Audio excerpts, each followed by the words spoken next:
Hi, welcome to Touching the Afterlife. Our guest today is Jason. Jason was meeting a girl one night in a hotel room for a night of fornication when suddenly he was suffering an apparent heart attack.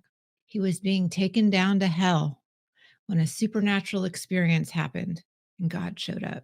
You don't want to miss this today. So, welcome with me, Jason. Take us through what happened with your life and what led up to that night at the hotel.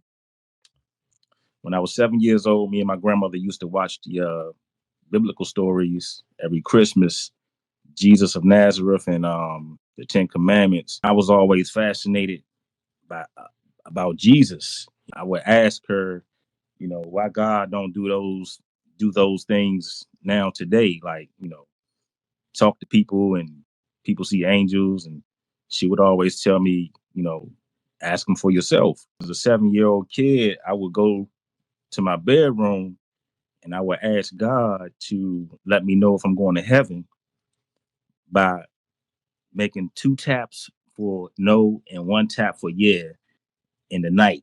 And I would just listen. I would fall asleep eventually, but I would always listen for either that 1 tap or 2 taps. But I never got, any taps. So, but yeah, growing up as a little kid, I was always fascinated by Jesus. I was intrigued by him. And my grandmother, she really wasn't church going, but I was a type of kid that was always curious about church at that age, and I was just interested. And so I went to the church with my neighbor one time, and I remember hearing the pastor talk about going to heaven, and it sounded good, and I was like, I want to go. So he asked people that want to come up, give their life to the Lord. And I was that kid that went up and gave my life to the Lord at that moment. I wasn't always a good kid. I was a little knucklehead, always getting into trouble and um, being at odds with my uncle, because it was my father kind of brought me to my grandmother's house and dropped me off because he really couldn't take care of a kid, and he thought the best thing to do was to take me to Big Mom's house. He did, and he dropped me off, and my grandmother became something like my best friend, and we was inseparable. At the age of 11, my uncle had cooked some pizza. It was one slice left, and he told me I could have it. I went and got the pizza, and she told me, no, it's late. You need to go to bed. So I put the pizza down. I went upstairs. I'm stomping up the stairs, and she told me to come back. I came back down the steps. She gave me a hug and a kiss, told me she loved me, and gave me the slice of pizza. I went back upstairs, happy. Went in my room, sat in my room, ate the pizza. Just like out of nowhere, I just started crying. I was 11 years old. Well, let me go back a little bit. Prior to that night, my grandmother, she had four kids. My father, my uncle. No, I'm sorry, 5 kids. My father, my uncle, my 3 aunts. She confided in me one night and told me that the doctor told her she didn't have long to live. And we both were like on the back porch crying. I'm telling her, don't worry, grandma, you're gonna live forever.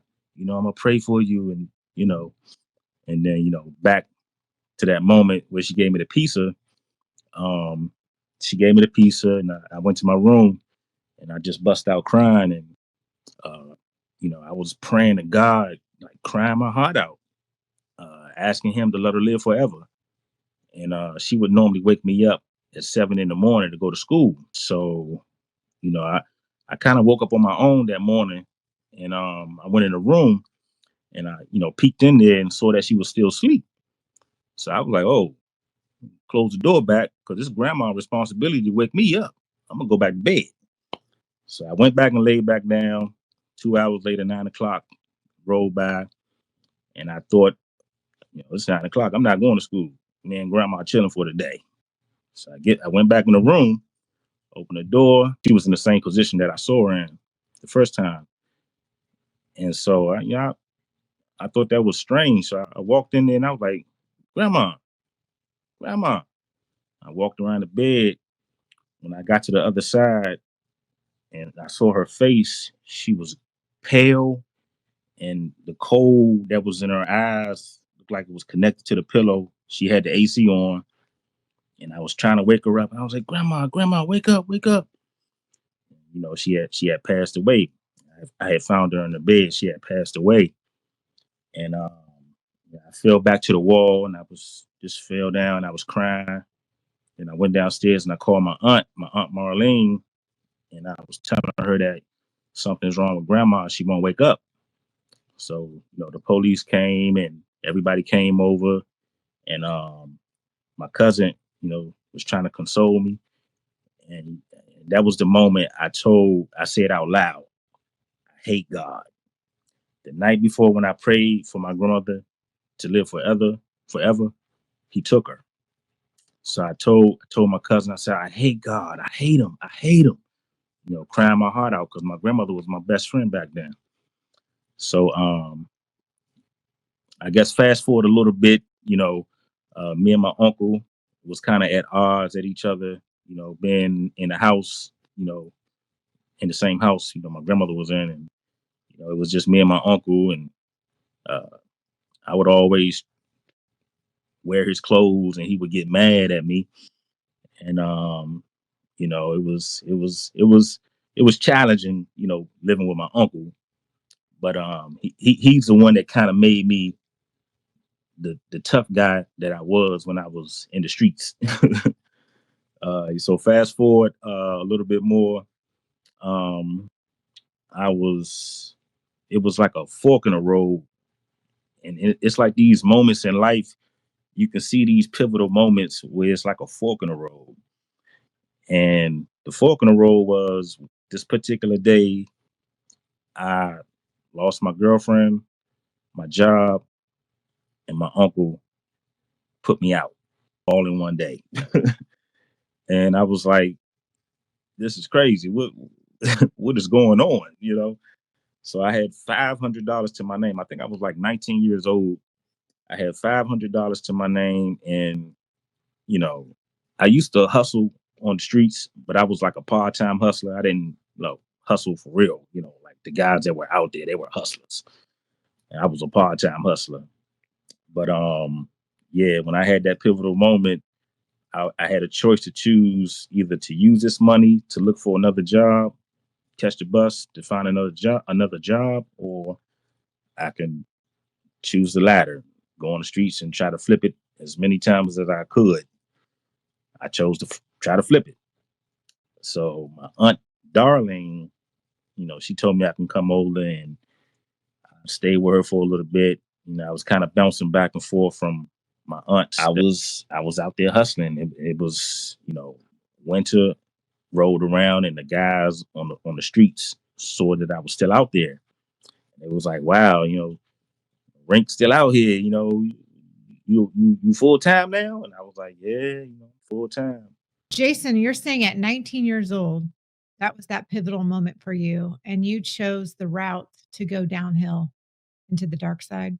Right, right. And it was like an unstoppable boulder going downwards. And I was hungry for money, and my mindset was, how else can I get money if I don't have any? So I broke into my uncle's house. You know, I stole his guns, and I was pretty much a vicious monster on the streets. And I was bad, but I had the type of heart that if you was my friend or family member, that I would help you out in any way you needed. And the other heart was, I wasn't afraid to do anything. I was out there, hustling and robbing and just just bad. It was progression of badness. I would get locked up for like the pettiest things, like uh, trespassing on apartment property. I get locked up for something like that. It would be small things that I would get locked up for, but never for the big things that I was doing. I'm on the streets. It was one particular night. I think this that one of those pivotal moments that I was supposed to be taking my girlfriend to the movies. And at the end of the night, when all the fellas finished hustling, it was like we all would get together and gamble, shoot dice. And that was like the bonus money. At the end of the night, you know, shoot dice, and that'd be the bonus money, extra money you make. And I lost all my money that I hustled for that day. So I knew another guy from a different neighborhood that somebody told me about, and you know, I kind of went there and did some things, and I was kind of running from the police and running from them, and I was in the woods, and the helicopters came, and it was like 10 cop cars everywhere looking for me, and I'm in the woods, and I'm like, this is it. I'm about to be on the news, and I'm going to jail forever. So I I tripped over a log, and I'm crawling through the woods. I'm like, this is it. I'm done. The log that I tripped over, I took and rolled it over top of my body, and it covered my entire body perfectly. And I heard the helicopters coming, and the helicopters shined the light over top of the log that I was under, and the area of the log that I was under was lit up like daylight. You could feel the heat. I felt the heat from the helicopter light. I was under the log talking to God, not realizing I was really talking to him. I said, God, if you please get me out of this situation, I promise you I'll do anything. I'll do anything. Please don't let me get locked up. So the helicopter light was there, for a long time. I heard the dogs, the chains, the walkie-talkies. They was like right next to me. After a while, the walkie-talkies faded away, the dogs faded away, the helicopter light cut off, helicopter faded away. I was so scared that I think I took like a 3 hour nap underneath that log with bugs and everything just crawling all over me. I didn't care. I took like a 3 hour nap underneath that log when I felt safe and everything, was clear. I moved the log and I walked like all the way around the chaos that I just left from. And I would say, well, I had, I'm gonna tell you this part of the story. It's kind of funny. I had a, you know, duffel bag, drugs and money, a gun, and I was walking down the street from the chaos that I just came from, and it was two cop cars at the bottom of the hill, and they sped up towards me because it's 3:30, 4 o'clock in the morning.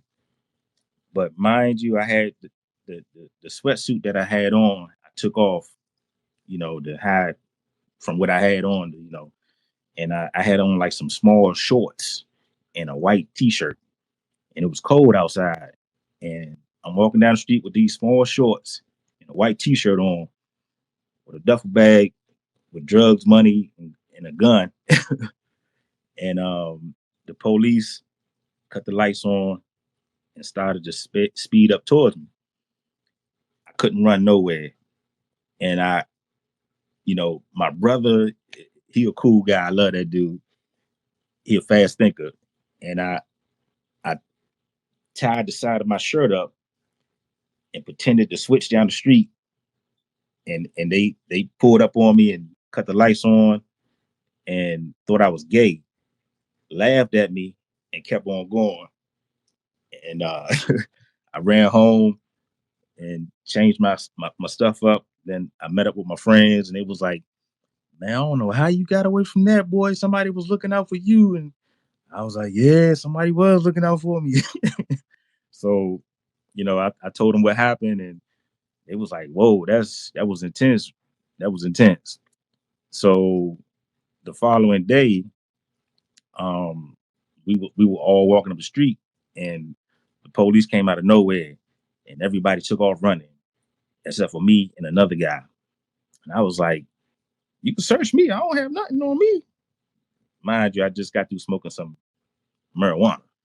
And I had a bag of weed in my small pocket that I forgot about. And when I put my hands on the car, the cop was like, "What is this?" I was like, "Oh, I forgot about that."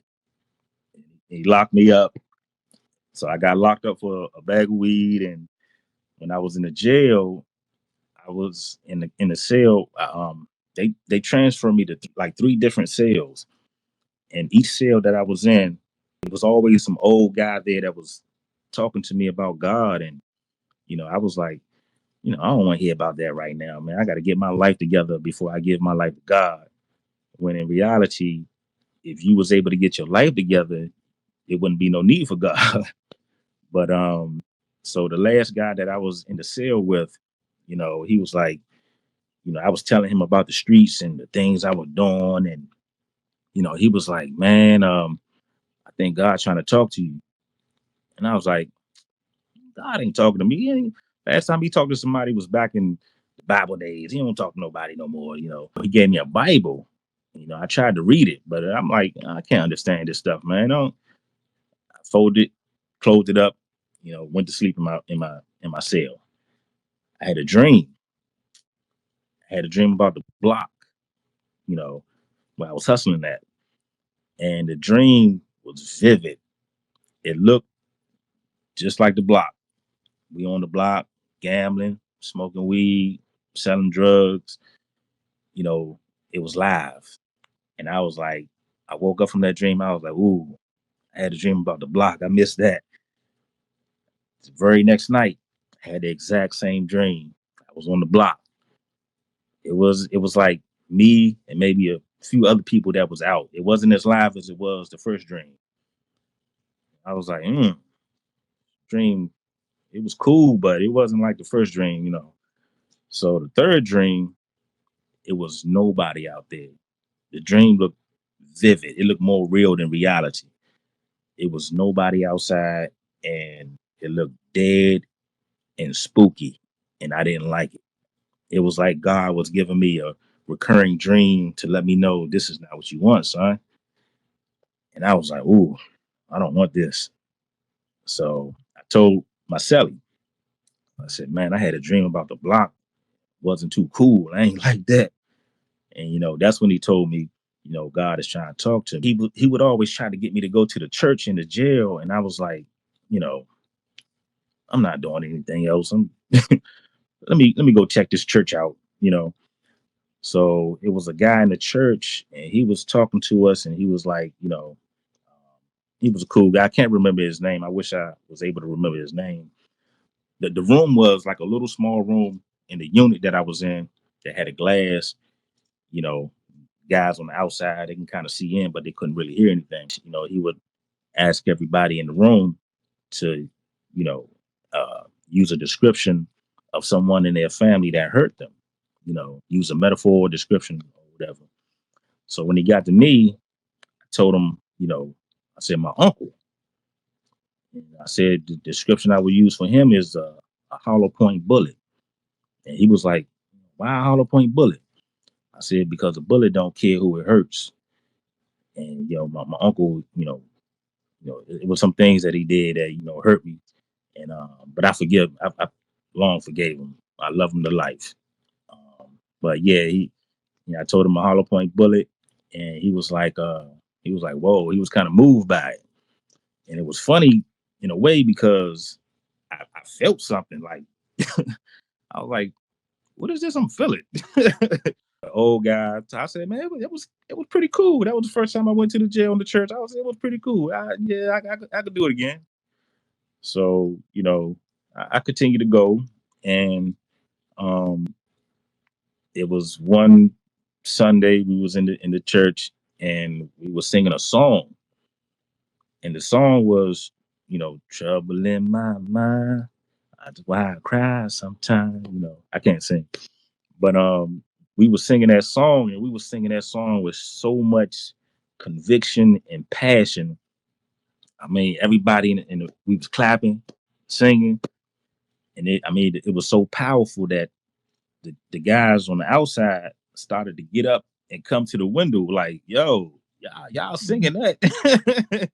I mean, and I felt something. I was like, yeah, I almost started crying. I'm like, I'm a tough. I was, when I was younger, I had a baby face. I had a real baby face. You would never thought that I was the type of dude that I was when I was younger. But I didn't cry.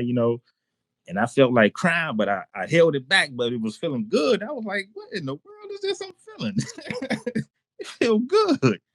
So you know, um, I did. I think I did like 2 months in the jail for the weed that I got locked up for. Then the guys prayed for me before I left. I went back out in the streets and I went back right back to what I was doing. And so I'm on the streets and I'm hustling.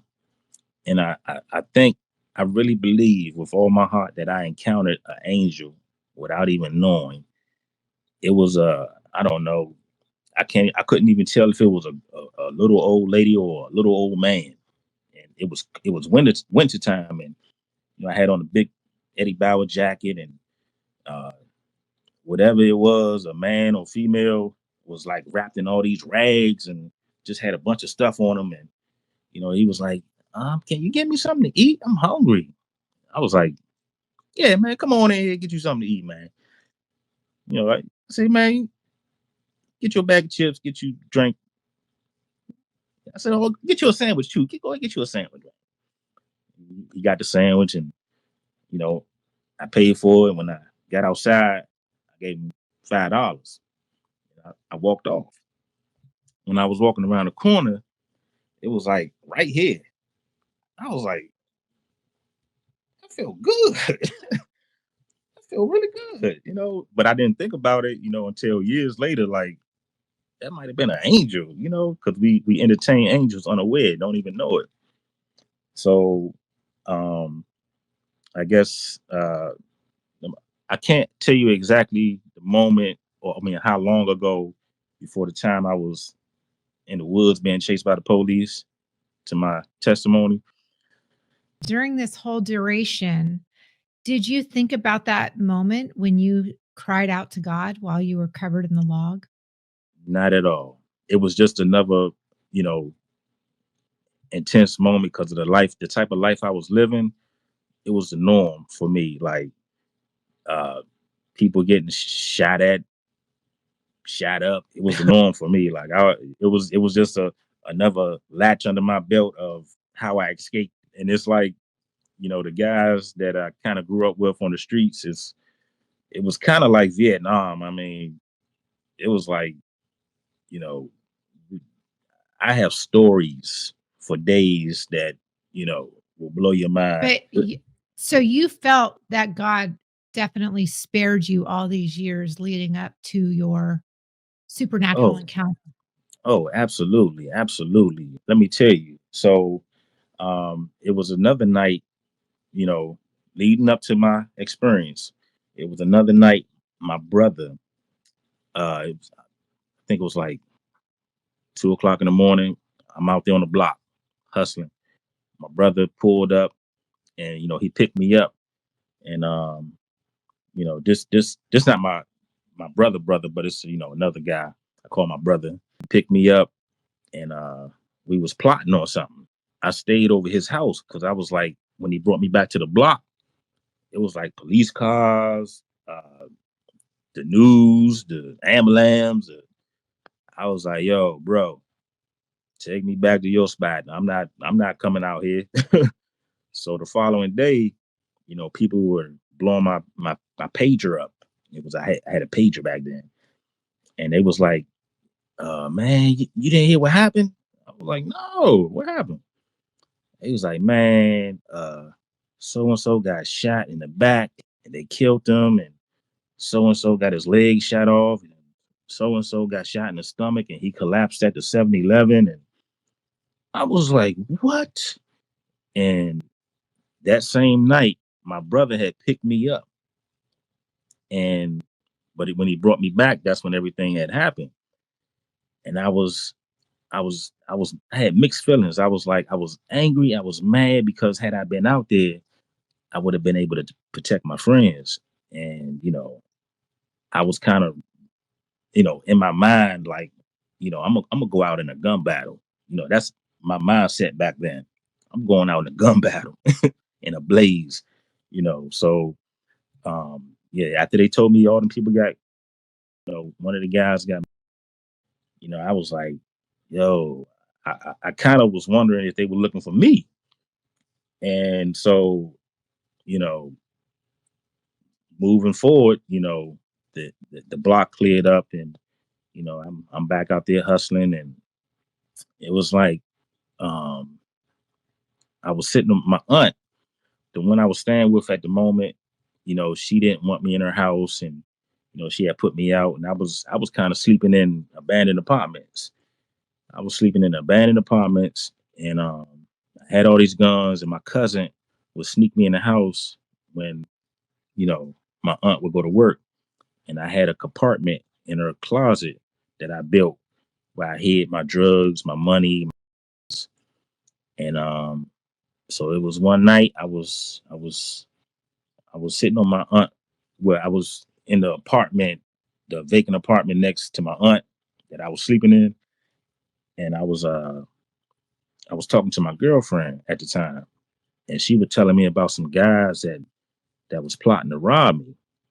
And I had did some stuff, and I had some money, and I had some drugs.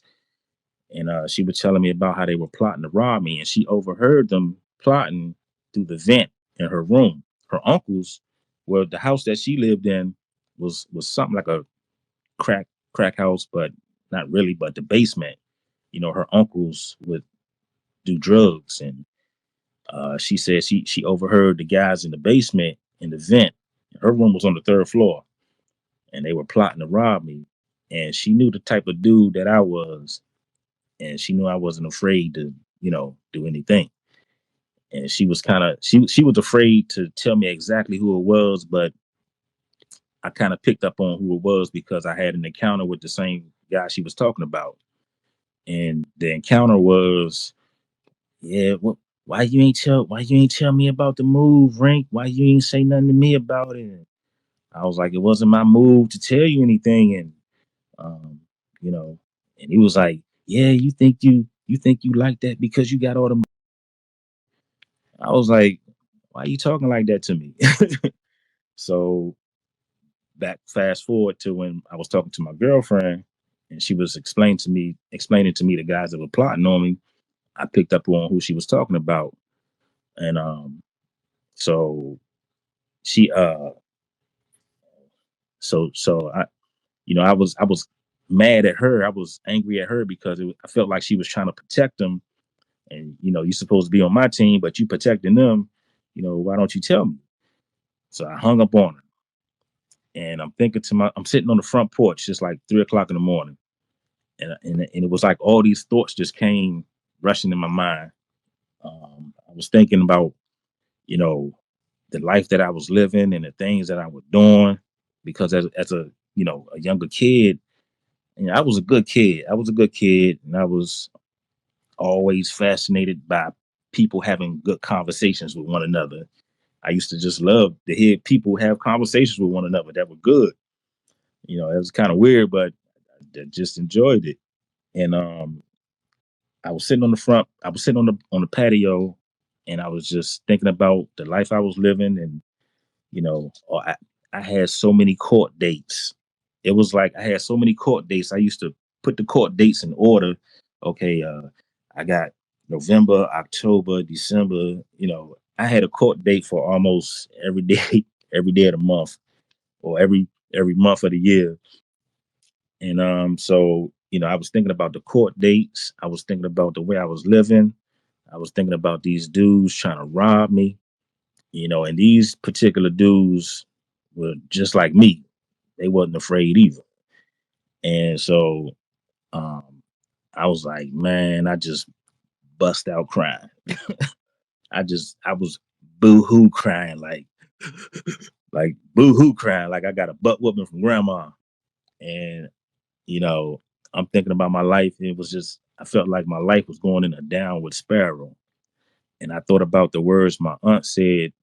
Well, she was having a conversation with somebody and I overheard her and she was like, "Yeah, he a bum."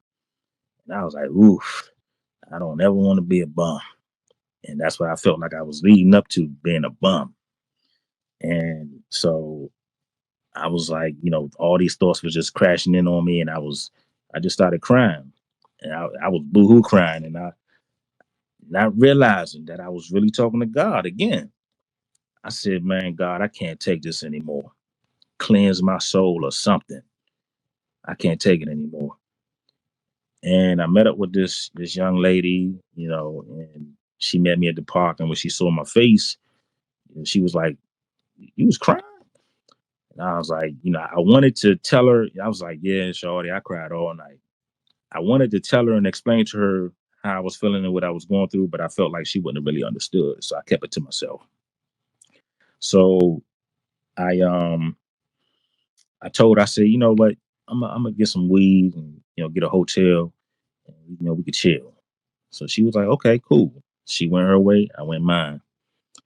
And I had another friend, another home girl that, kind of drove me around around the neighborhood because she had a license and a legit car. She would drive me around the neighborhood to make sales. That whole day, I mean, it was just the most eeriest feeling of, you know, I felt like something was about to happen, but I just couldn't tell how, when, what, or where. It was just a feeling of eeriness, like, oof, I'm about to die. And it was like, I was seeing the guys on the block, and I was saying bye to them. They was like, "All right, Rink, man, all right, you be safe, man. All right, you too, dog, be safe." And when I was saying that to him, it felt like this was the last time I'm saying this to these guys because I'm not gonna make it to tomorrow. That's just what it felt like. And so the whole day, just feeling weird. And the girl took me to the hotel, and she was like, "What are you doing here?" And I knew that she liked me. I didn't, want to tell her that I was meeting somebody there. I was like, I'm getting a hotel room. Me and the fellas gonna shoot some dice and smoke some weed.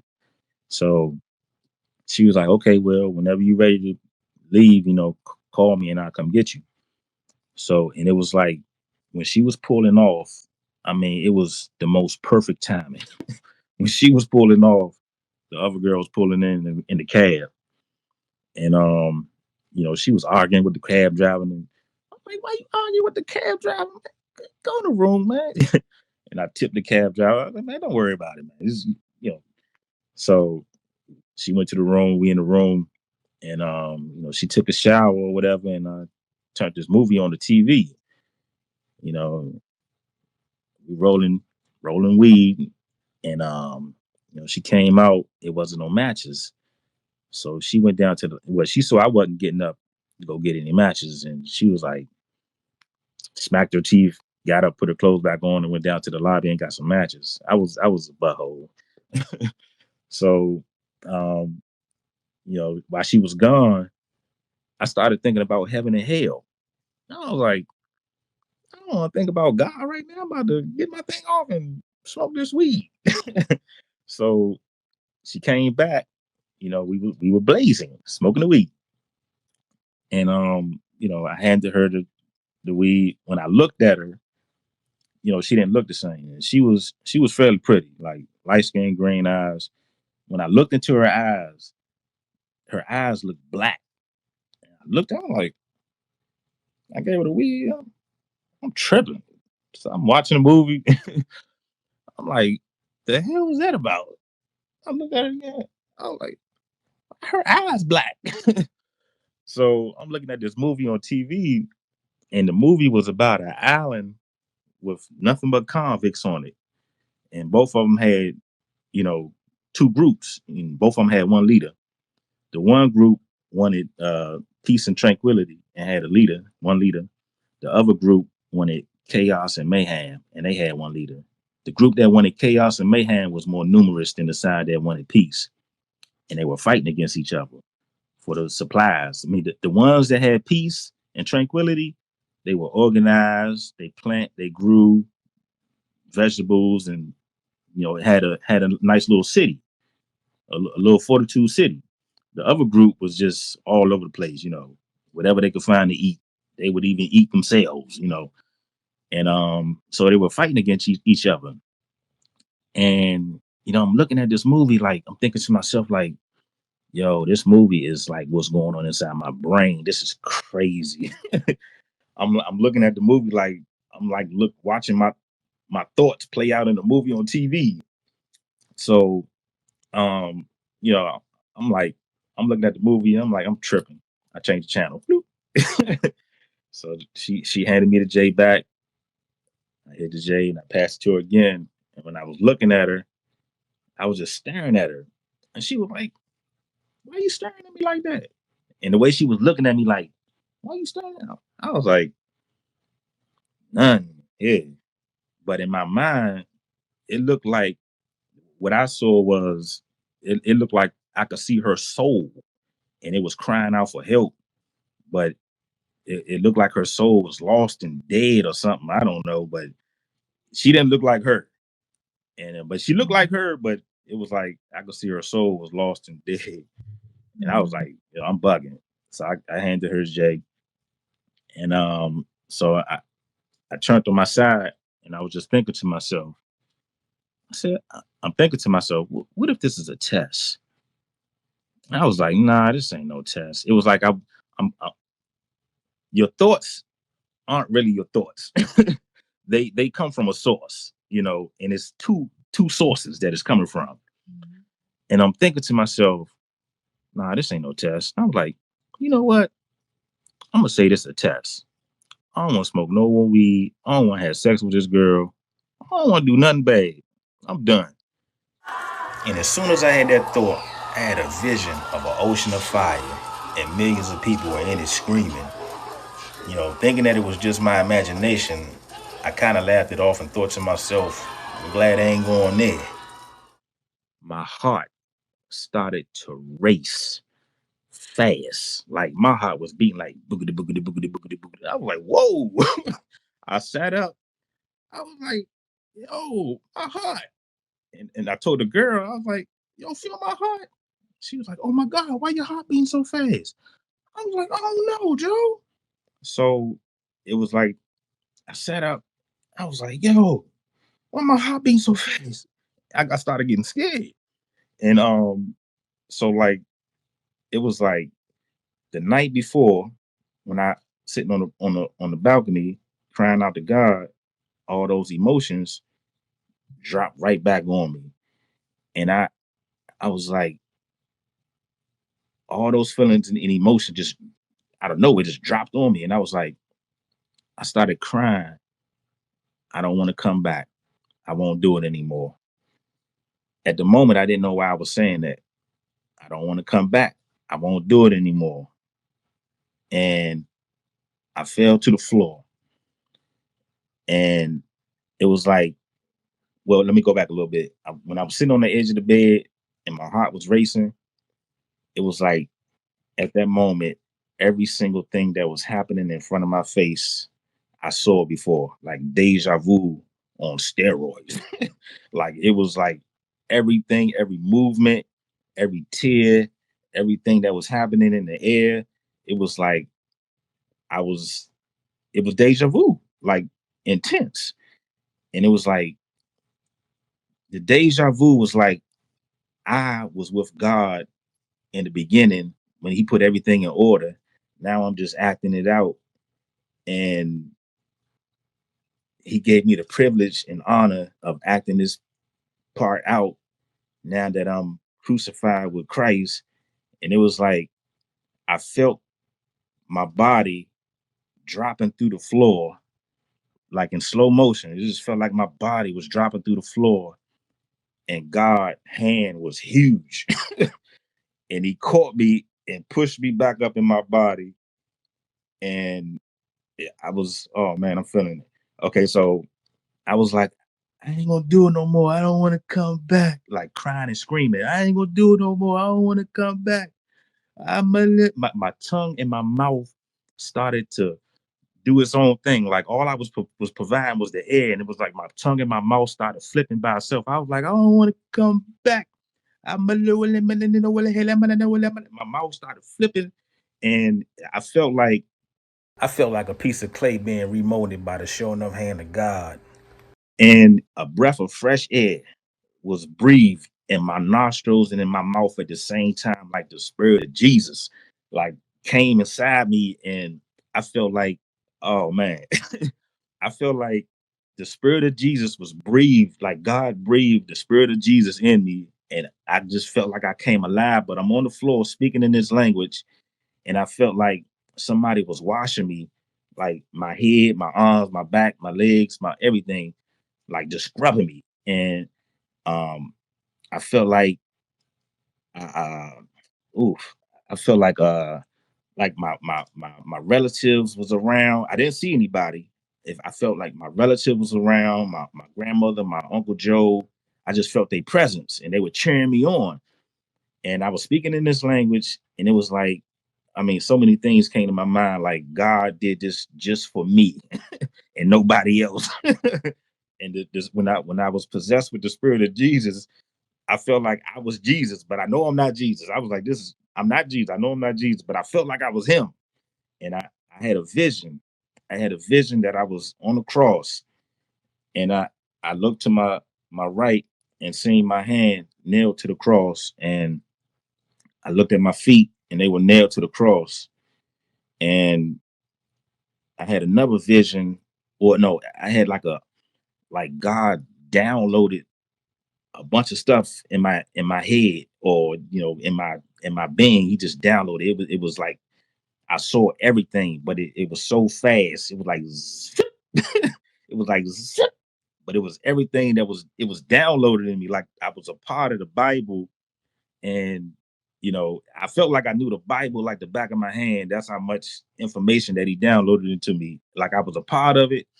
Um, Everything from beginning to end. It was just zip, and I felt like I was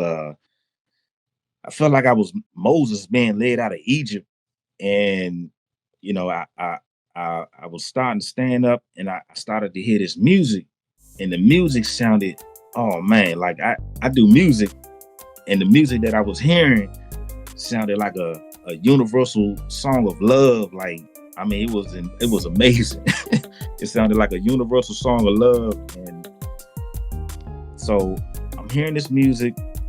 Um, I started to cry Abba, like I was crying Abba, Abba, and I heard a voice. I heard God voice say, "I'm Alpha and Omega, beginning and end. This is my son, in whom I am well pleased." And I'm sitting there like, like, sitting there, and then so, I'm at this point, I'm standing up. I felt like, my angel. I felt like, I don't know, somebody helped me to stand up. Like they was really holding me to stand up, and I stood up, and I heard this voice, and I shouted at the top of my lungs, "Thank you, Jesus!" Like the top of my lungs.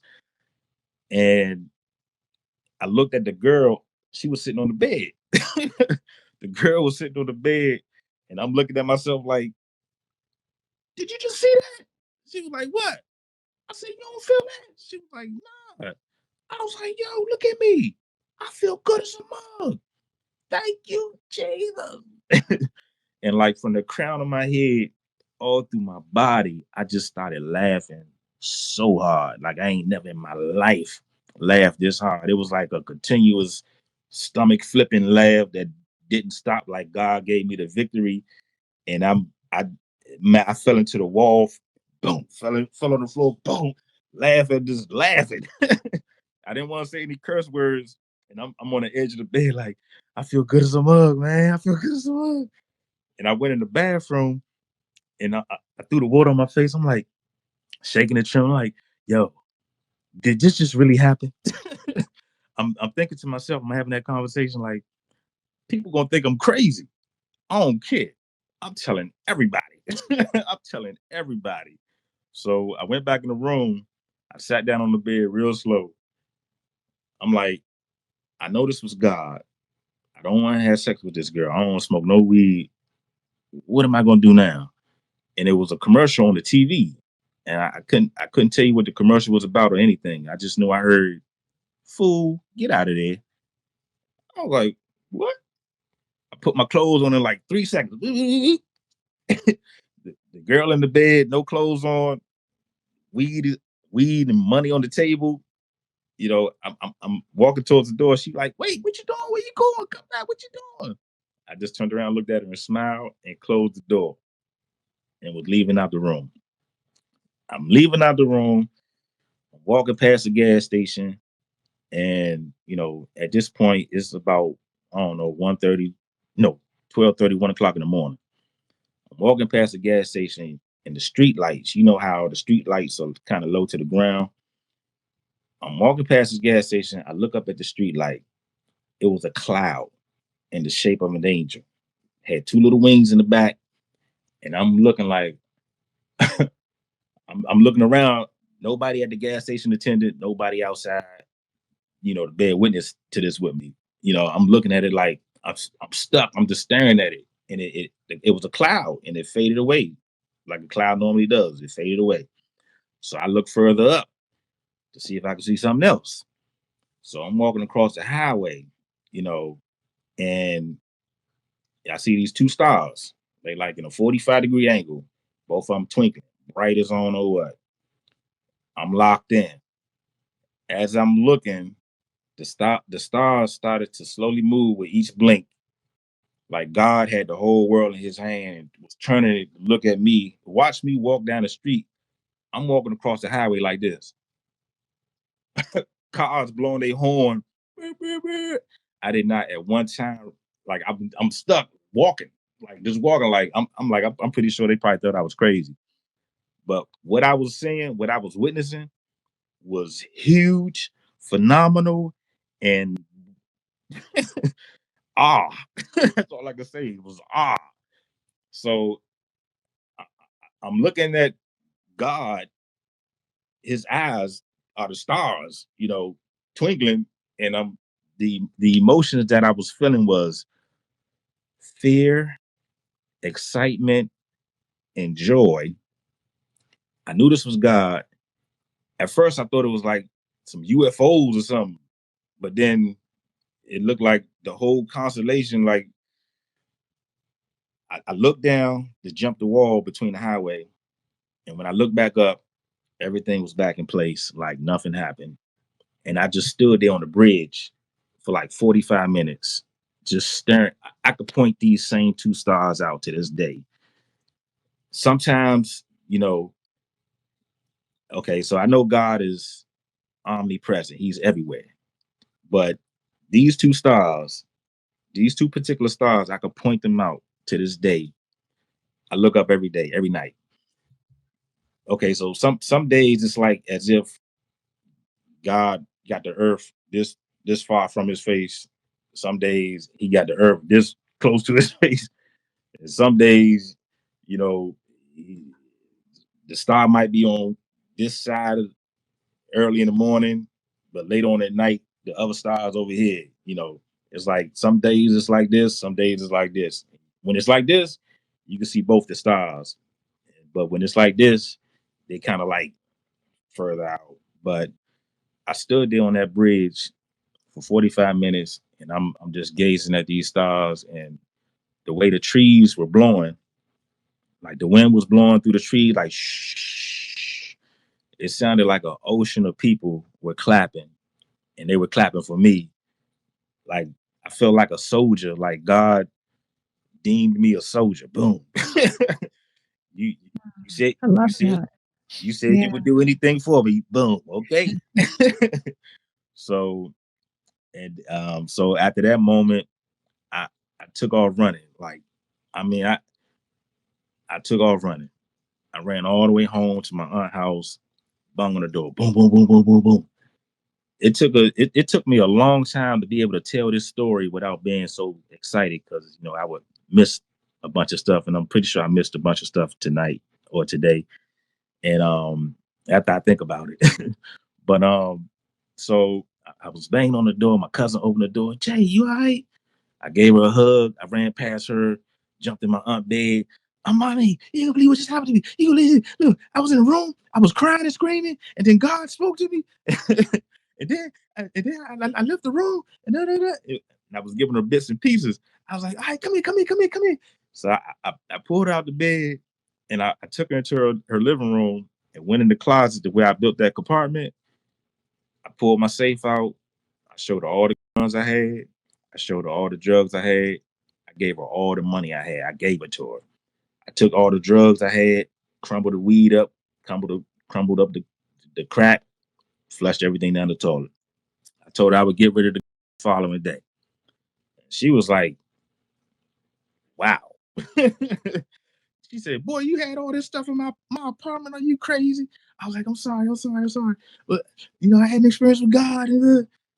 So she was like, okay, well, go ahead and lay down on the sofa and, tell me everything tomorrow, later on. I was like, okay, I can't sleep. I'm too excited. I'm too excited. And so she gave me a glass of milk. When I drank that milk, I started to doze off to sleep. And the rest that I felt, oh my goodness. The night before, well, before that day, my sleep was terrible. It was like I would feel sharp pains all over my body. Like, why do I keep feeling these sharp pains? Like, what the heck is this? Like invisible sharp pains just be hitting me pop, pop, everywhere. And so, when I was dozing off to sleep, I was hearing the birds. I was hearing the birds chirp. And till this day, I remember the way the birds was chirping that day. I could still point that sound. And whenever the birds chirp that chirp, I remember how when I first got saved, how the birds were chirping. And I mean, I could tell you everything about that night in detail. That was the most amazing night. And it was like, I was so excited. I was like, man, I gotta call Fox 5 News. I gotta call Oprah. I gotta call everybody. I did not know God was this real. So I would well, it took me about a year to get up the nerve to go back down to the block to tell the guys what happened to me. But when I did, it was no holds bar. I was down there with the Bible, telling them, man, God is real, dude. I don't know what else to tell you. Come to church with me, man. The preacher could tell you more than I better than I can, but Well, no, I mean, your experience is just absolutely incredible. There's so many nuggets from that supernatural experience. Like your life was changed in that moment. You had Jesus come into you. You were essentially about to go down to hell, right? right, And he came in. You were like slain in the spirit. He came into you and you got to experience like a touch of heaven and you've never been the same. And you right. know what else is interesting, Jason? Like I thought it was fascinating how 24 hours prior you were, crying out to God at 3 a.m. And then it was like, since you had that chat with him, he just started giving you he started speaking to you in all these ways. And you were already getting sensitive to the spirit. You had the premonition. Then you had, you saw her eyes turn black. And then the movie, it was like all these chains of events Mm. until that supernatural moment. And then the confirmation. Well, I like the part where she said, "Fool, get out of here," right after. And then the confirmation with the clouds and the stars. I mean, it's just so beautiful. And I'm glad you said that. Well, how everything was lining up Mhm. when I was in the room. It was like, I mean, everything, like from the time I was ever told about Jesus, it was like God brought everything together. This whole time he was talking to me. And it was like, I was every moment that I could have been locked up, killed, murdered. He showed me every moment he was right there with me. Wow. And I did not Wow. even know it. And it's like, you know, So at cool. first I used to, try to convince people and not be like, yo, I have a friend, he's a Muslim. And I love him to life. A good friend of mine. And he almost got me to be a Muslim before I got saved. He was Mhm. really one of the second people that I told of my experience. And I had to learn not to try to convince anybody because we're Mhm. here to be. seed planters. We're here to be seed planters. We're here to do good. We're here to create. And I mean, we are seeds ourselves. Mom and Yeah. dad come together. Boom. When we come out, we like seeds planted in this planet, on this world. To do good. To every good gesture, every kind act of every act of kindness, you know, goes a long way. And in the eyes of God, the more good you do, you know, when your life review come, because we all gonna have one, it'll be in your favor to do as much good as you possibly can. Yeah, You know, it's good. I um, like that. Wow. And now, I mean, your life, like I said, it hasn't been the same since obviously you tell me a little bit about. I know when you reached out to us, I just thought your submission was beautiful. You're very artistic with music and storytelling. And so share it with us as we close today, just where you are now and what God's doing with your talents. oh man, that's amazing. You asked me that question. um, so I wrote a book, How I Heard the Audible Voice of God. Uh, I'm in the process. I'm in the process of doing affirmation with my music kind of playing in the background. It's a Bible affirmation. Basically the word of God, and you just confirming it with yourself speaking I am. And I'm also in the process of doing starting a limousine company, and the limousine company is called God LLC. So I mean, it's in the process. Once everything gets up and running, you can go on godllc.co.